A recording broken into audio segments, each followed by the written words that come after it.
अस्सलाम वालेकुम गाइस की हाल है। उम्मीद करती हैं तुसी ठीक हो। सो अल्हम्दुलिल्लाह मैं बिल्कुल ठीक हाँ। मैं तुहाडी अपनी मानूर सियाल ते साडा एक चैनल है दसिया है दादी। अस्सलाम वालेकुम गाइस, मैं तुहाडी अपनी दादी 420 मुकंदी तरीत देंदी भी करंदी की साडे चैनल दे नाम है जनाब रंग 164 दे विच ओनू लाइक करो, सब्सक्राइब करो, ज्यादा से ज्यादा शेयर करो क्योंकि आज मेरे नाल बड़ी हस्ती खली है शहजादी मानूर। अल्लाह ताला इन्हें इज्जत बख्शे, बहुत अच्छी बच्ची है क्योंकि मैं इहदे नाल ही रल के बड़ा काम कीता है। उतात कर दादी परा कर वे पर वे है रमजान हैं जिस फिल्म तो रख के आज ताई काम चैनल ते कीता तमाम हैं मशहूर हस्ती मेहरबानी जी मलंगी साहब जेड़े साडे दादा उस्ताद हैं क्योंकि साडे उस्ताद हाजी मंजूर किरलू दे खास शागिर्द हैं। मैं भी उन्हां दी शागिर्द हां। हाजी मंजूर किरलू दी सारी टीम इत्थों रख के इत्थों तक मेरे नाल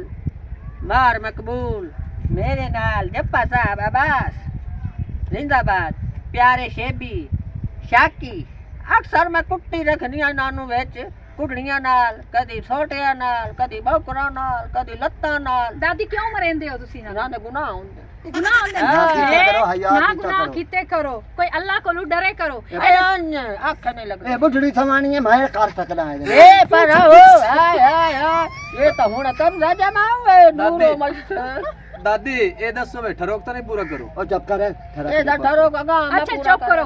एदे नाल नाल तुहाडे कोल इजाजत मंगने आए। पाकिस्तान जिंदाबाद।